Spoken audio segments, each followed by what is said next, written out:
الحمد لله نحمده ونستعينه ونستغفره ونعوذ بالله من شرور أنفسنا ومن سيئات أعمالنا.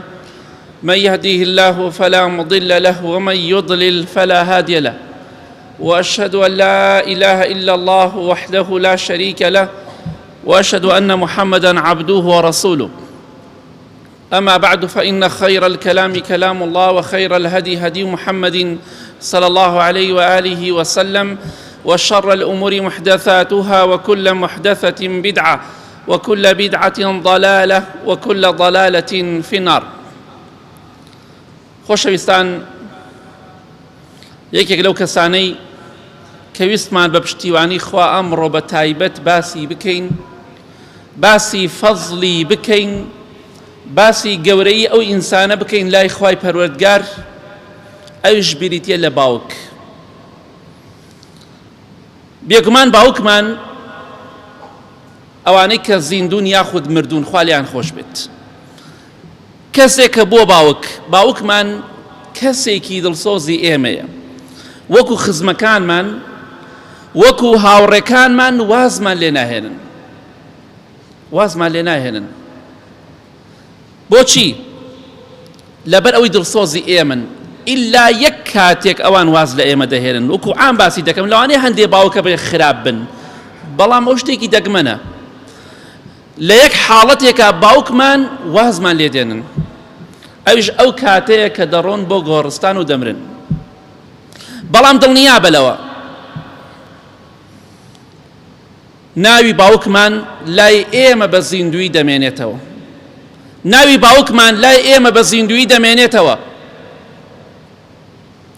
باوک دڵسۆزە، بەردەوام ناوی لەگەڵ ئێمەدایە. ئەوە فەزڵی باوکە. کاتێک کە من ئەوە هەوێکانە لە گیرفانمدا، هەمووتان کە هەوێتان پێیە، هەر هەوەیەک لە هەوێکان کە پێتانە، ئیجازەی سایەقیە، کارتی نیشتمانیە، کارتی زانیاریە، هەر هەوەیەک لە هەوێکان کە ئێوە پێتانە، هەر معاملەیەک لە معاملەکان کە پێتانە، باوکتان زیندوو بێ یا مردوو بێ، ناوی باوکتان لەگەڵ خۆتانایە. بەبێ ناوی باوک و باپیرتان لە هیچ قوتابخانەیەک وەرناگیرێن، لە هیچ شوێنێک وەرناگیرێن. ئەگەر بڕۆیتە دائیرەیەکەوە تەنها بڵێی ناوم فڵان کەسە، قبوڵی دەکەن؟ نەخێر، ناو باوکت باپیرشت چییە؟ کەواتە باوک ئەو کەسەیە ئەگەر بەجێشمان بهێڵێ، وەکو لاشە، وەکو ناو لەگەڵمانایە، بەردەوام لە گیرفانمانایە ناوەکەی. بۆیە باوک زۆر گەورەیە، حتاکو لە دەستی نەدەی قەدری نازانی. ئەوانە کاتان تەعین بوونە، تەنها ناوی خۆتان لەسەر لیستەکەیە، تەنها ناوی خۆتان لە دائیرەکەتانە، نەخێر ناوی خۆتان و باوک و باپیریشتان لەوەیە. ئەمجا تەعین کراویت، ئەمجا دامەزراوی. کەواتە باوک ئەو کەسەیە ناوەکەی لێمان گیانە بێتەوە، لاشەی لە ژێر خۆڵایە، بەڵام ناوی لە گیرفان و سەردڵمانایە. ڕێزیان بگرن هەتا زیندون. ڕۆژێکە بێ سێن بەخوا ئاواتە بیت، بە ئاواتی ئەوەی تەنها یەک دەقە بیبینی دەستی ماچکەی ناتوانی، بە ئاواتی ئەوەی ڕۆژێ لەگەڵ باوکتان سفرێ نان بخۆی بەخوا نایبینیت. باوک ئەو کەسەی ئەوەندە گەورەیە، ناوی بەردەوام لە هەموو شوێنێکدا لەگەڵەوەدا ناومان دەبرێت. کەواتە ئاگاداری خۆت بە، چونکە بەڕاستی خوای گەورە لە قورئانی پیرۆزە دەفەرمێ وەوالدین وەما وەلەد. خوای گەورە و میهرەبان سوێنی بە باوک خواردو، وەوالید. بەڵام بۆ ئێمە دروست نییە سوێن بە غەیری خوا بخۆین، بەڵام خوای گەورە سوێنی کە بە باوک خواردووە، کەواتە باوک زۆر زۆر موهیمە، بێ ڕێزی لێ بگری. ووالدين وما ولد ادعوهم لآبائهم هو أقسط عند الله.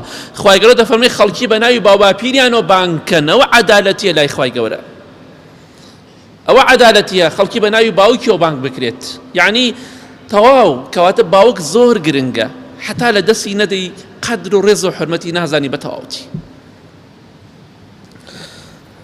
باوك من ايمي خوش ناويد لبر مصلحة برجواندي، لەبەر ماڵەکەمان ئێمەی خۆش ناوێت، چونکە ڕۆژێک بوو ئێمە هیچ نەبووین، وەزنی مریشکێکمان نەبوو ئێمەی خزمەتە کرد. خۆ کاتە پارەمان هەبوو، حتا ئێمەی گەورەکەت پارەمان هەبوو، هەموو ڕۆژە نەمانەوە باوە پارەمان بەرێ، بەڵام ئێمەی هەر خۆشەویست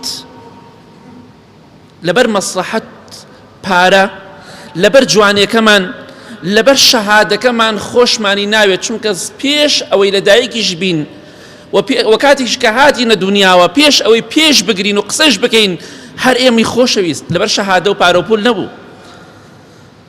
بۆیە مەسلحەت و بەرژەوەندی تێدا نییە، تەنها خۆشەویستی ڕاستەقینەیە. پێغەمبەری خوا صلی الله عليه وسلم لە حەدیثێکی صحیحدا کە لە صحیحی سونەنی ترمزیاتۆ دەفەرمێ: الوالد أوسط أبواب الجنة فإن شئت فأضع ذلك الباب أو احفظه. باوك دەرگای ناوەڕاستی بەهەشتە. دەرگایەک لە هەشت دەرگاکەی بەهەشت ناوی دەرگای باوکە. باوک چۆن دەرگای ڕەیانمان هەیە، دەرگای ترمان هەیە، ئاوا دەرگایەکمان هەیە لە ناوەڕاستی بەهەشتایە، دەرگاکانی بەهەشتایە. جا وەسەط ئەوسەط هەم بە معنای ناوەڕاست دێ، هەم بە معنای بەرزترین و باشترین دەرگایش دێت.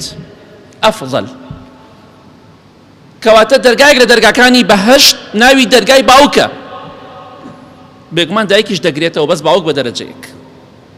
جا پێغەمبەری خوا فەرمێ صلی الله عليه وسلم: هەر کەسێک پێی خۆشە با پارێزگاری لەو دەرگایە بکات بۆی لێ بڕاتە ژوورەوە، یاخود با لە دەستی بدات. بەچی پارێزگاری لێ دەکەی؟ بەوەی کە لەگەڵ باوکدا باش بیت، بەوە لە دەستی ئەدەی کە لەگەڵ باوکدا خراپ بیت. ڕێزی باوکت بگرە. شەرمەزارەیە بۆ مناڵ، هەر مناڵێک باوک و دایکی چۆن دەڵێ ماستاوی بۆ بکە بۆی کە لی تۆڕە نەبێ، بەڕاستی ئەوە شەرمەزارێ بۆ مناڵە. مناڵێک ئەوەندە خراپ بێ باوکی دایکی ماستاوی بۆ بکەن بۆی کە مناڵەکان تۆڕە نەبێت، ئەوە خراپترین مناڵە.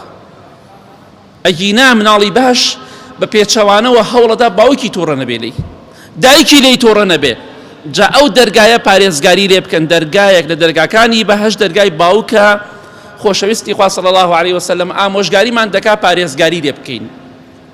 کەواتە باوک زۆر گرنگە، چونکە لەو دەرگایەوە کەسانێکی زۆر بانگ دەکرێن لە ڕۆژی قیامەتا تۆ لەگەڵ باوکتا چاک بوویتە، فەرموو لە دەرگای باوکە وەرە ژوورەوە.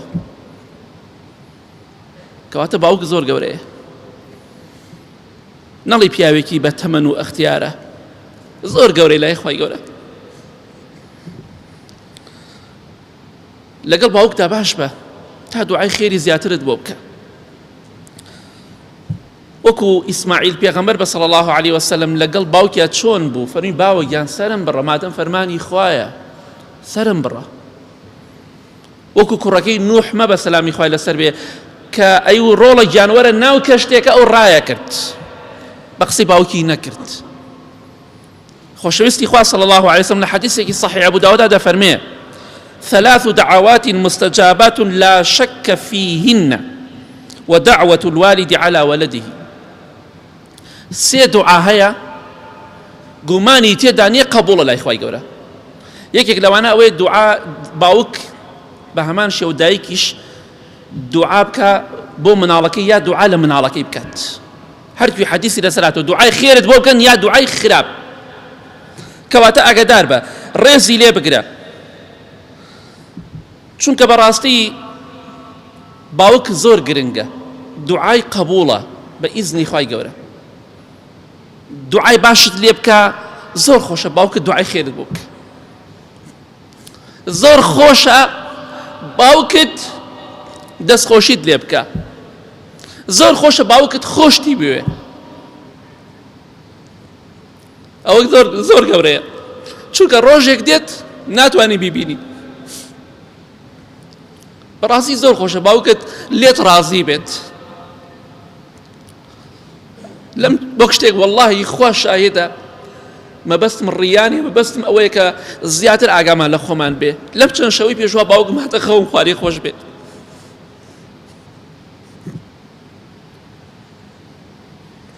مەبەستم ئەوەیە لەگەڵ باوکمانە باش بین، دوعای خێران زۆر بۆ بکەین. هاتە خەومتی ڕۆڵە گیان ئەوانەی بۆ مەنێری هەوی پێمەگات، پێمەگات، شتەکانی تۆم پێدەگات، زۆرم پێ خۆش بوو. چونکە وەکو وەفایەک بۆیان دوعای خێریان بۆ بکەیت، بەردەوام خێر و سەدەقەیان بۆ بکەیت. ئەوانشی کە ماون لە دەستان نەداون ڕێزیان لێ بکەن، دەستیان ماچکەن. ئێستا من باوکێکم لێ دەستی ماچکەم،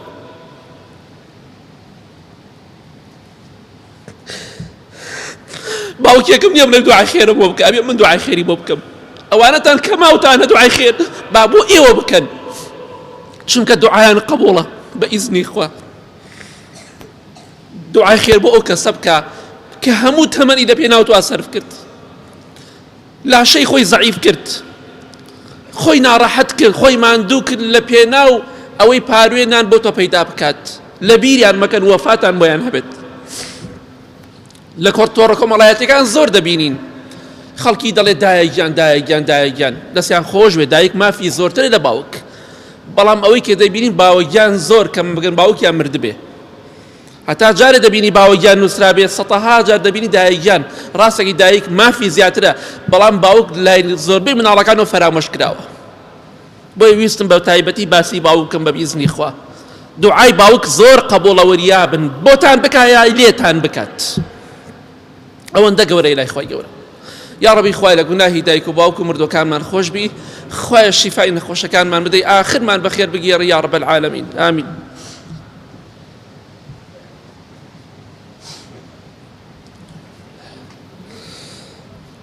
الحمد لله والصلاة والسلام على رسول الله وعلى آله وصحبه ومن والاه. خۆشەویستان، باوک دەبینین لە گەرما و سەرمادە، لە پێناو ئێمەدا ئیش و کار دەکەن، لە دوکاندا سەرمایان دەبێ، لە بازاڕە لە شوێنە گشتەکانە گەرمایان دەبێ، ماندوو دەبن، ناڕەحەت دەبن. جاری وهەیە لە شوێنی ئیشەکات ئەو کەسێک کە خاوەنی ئیشەکەیە، کەسێکە خاوەنی ئیشێکە، قسەی ناشرینی پێەکە، لی تووڕە ئەبێ، ئیتر ئایا خاوەن کارگەیەکە، خاوەن کۆمپانیایەکە، مهندیسێکە، مقاولێکە، وەستایەکە، خاوەن دوکان و مارکێتێکە، خاوەن ئیشێکە، قسەی پێ دەکا و لێشی تووڕە ئەبێ، بەڵام لەبەر خاتری ئێمە قبوڵی دەکات. ئەو چۆن دەڵێی سەرشۆڕێ قبوڵ دەکات بۆ ئەوەی بتوانێت من و تۆ بژێنێ. بوازان باوکمان لیان تووڕە نابێ، خەڵکی مدیرێک لە دایرێکە لی تووڕە نابێ، بۆچی لە دایرا دانیشتۆ؟ چاوەڕێ ئەوەی دیکە چتە مەعاشێکی دەستکەوێ من و تۆ بژێنێ، ناڕەحەتی تووشە بێت. ئەو هەموو قسانە قبوڵ دەکات لە پێناو منداڵ. دوایش منداڵ دەڵێ باوکم چی بۆم کردووە؟ باوکت هەموو شتێکی بۆت کردووە. ڕۆژگار ئێسقانی ئەوی لاواز کردووە، قووەت و هێزی ئەوی لاواز کردووە، کرێکاری و وەستایی و ناخۆشی و ئیشوکردن ئەوی لاواز کرد و گەنجێتی ئەوی بردووە. دەبینیت وردە و دەدەم و چاوی پیر دەبێ، لاشەی پیر دەبێ و هێزی تیان نامێنێ. ڕۆژێک بوو چەند قاتی تۆ بە قووەت بوو، بەڵام ئەمڕۆ لاوازە. بۆیە باوک دەبێ ڕێزی تایبەتی لێ بگیرێ کە لە پێناو تۆ ماندوو ئەبێ، هەموو قسەیەکی ناخۆش قبوڵ دەکا تەنها بۆی تۆ بژێنێ، بۆی خۆت و دایکت و خوشک و براکانت بژێنێ، وەفات هەبێ بۆیان. بۆیە تەماشا دەکەی پێغەمبەری خوا صلی الله علیه وسلم لە حەدیثێکی صحیح مسلمدا دەفەرمێ: لا يجزي ولد والده إلا أن يجده مملوكا فيشتريه فيعتقه. هیچ کەسێک ناتوانێ پاداشتی باوکی بداتەوە، پاداشتی ماندووبوون و چاکەکانی باوکی بداتەوە. ئەوە دایک هەر باسی مەکە کە زۆر زیاتریش. إلا پێغەمبەری خوا فەرمێ صلی الله علیه وسلم لە یەک حاڵەتێکە مناڵ دەتوانێت پاداشتی باوکی بداتەوە، کەواتە ئێمە هیچ کەسێکمان پاداشتی باوکمان نەداوتەوە، هیچ کەسێکمان. هەمومان قەرزاری باوکمانین، هەمومان.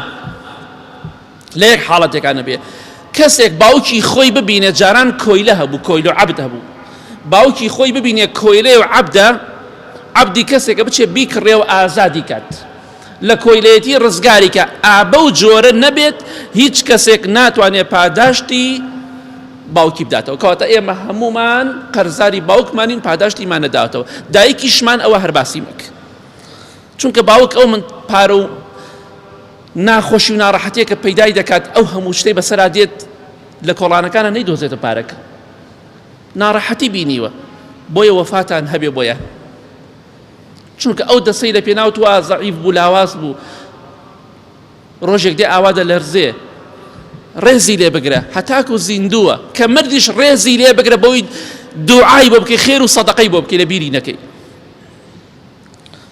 خۆشەویستان، باوک خێر و بەرەکەتە لە دنیا و لە قیامەتیشا بۆ ئێمە.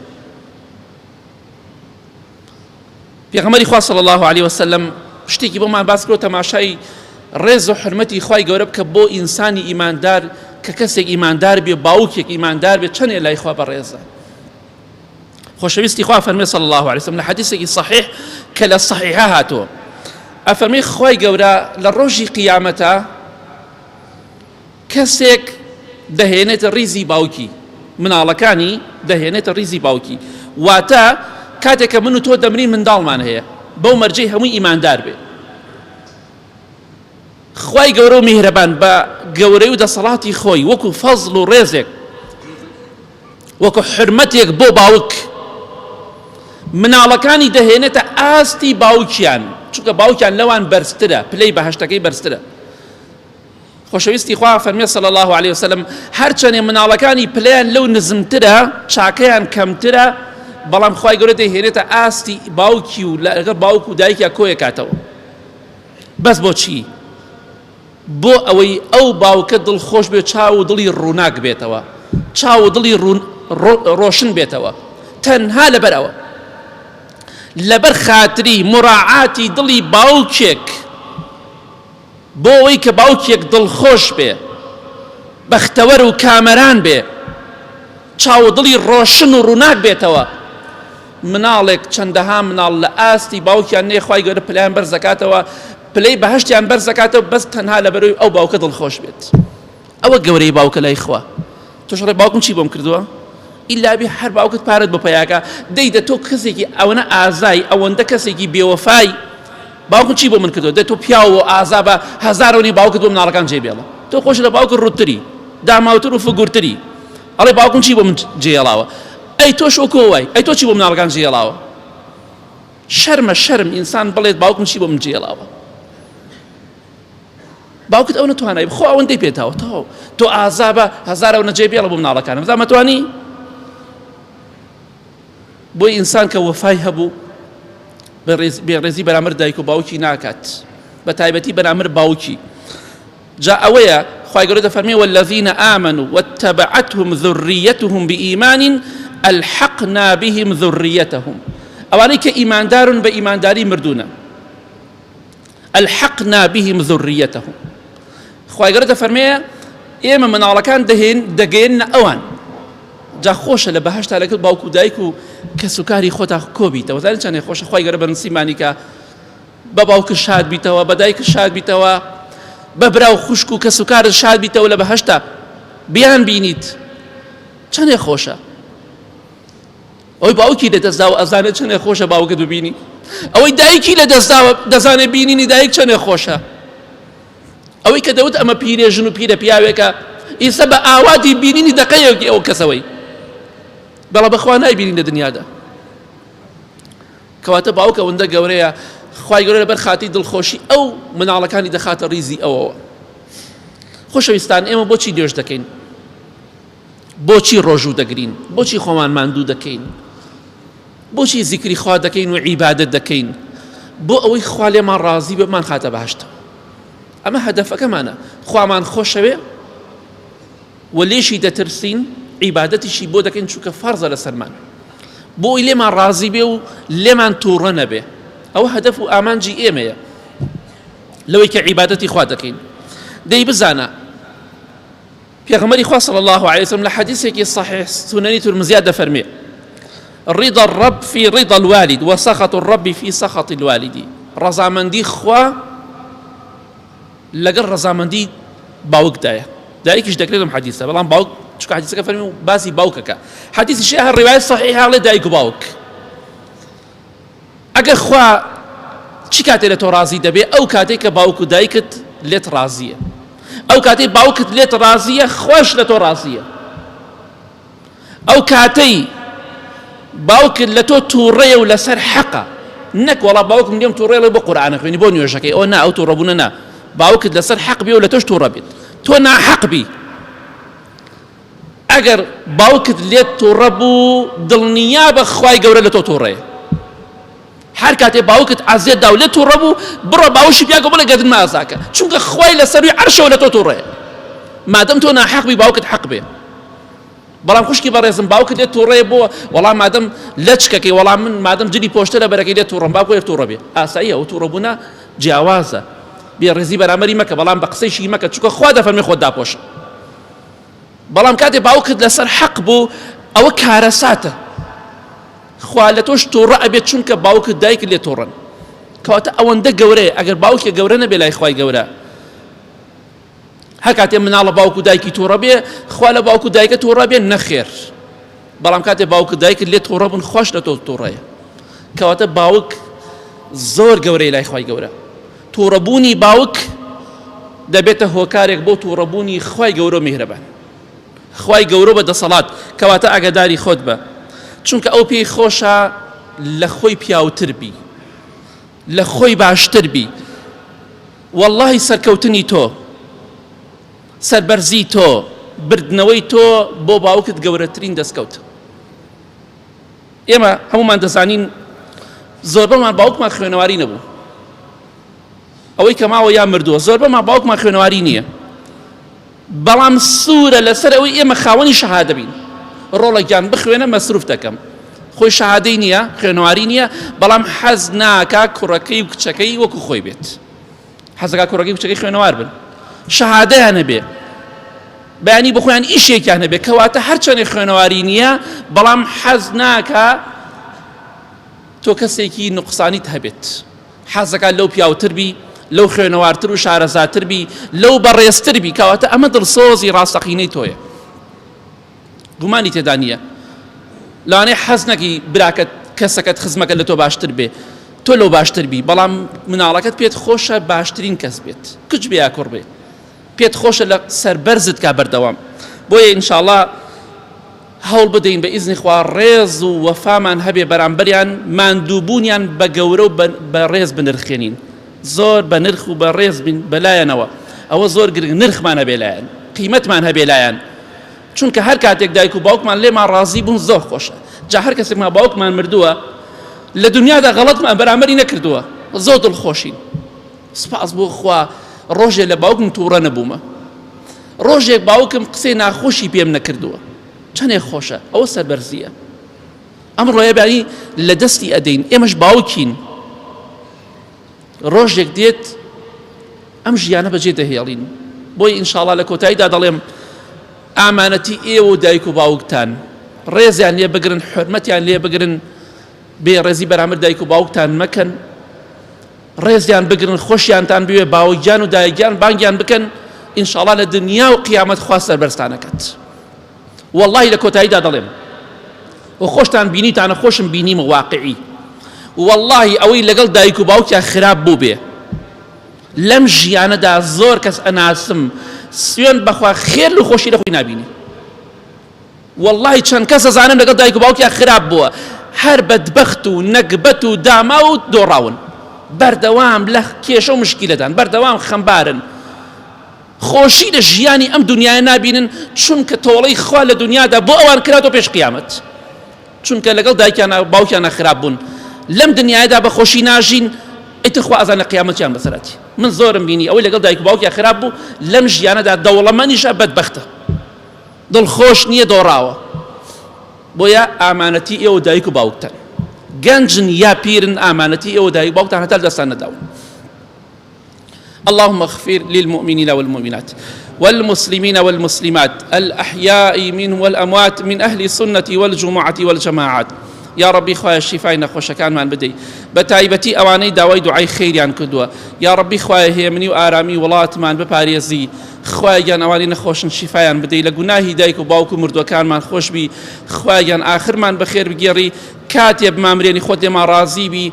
آمين آمين آمين. وصلى الله على محمد وآله وصحبه أجمعين. خوش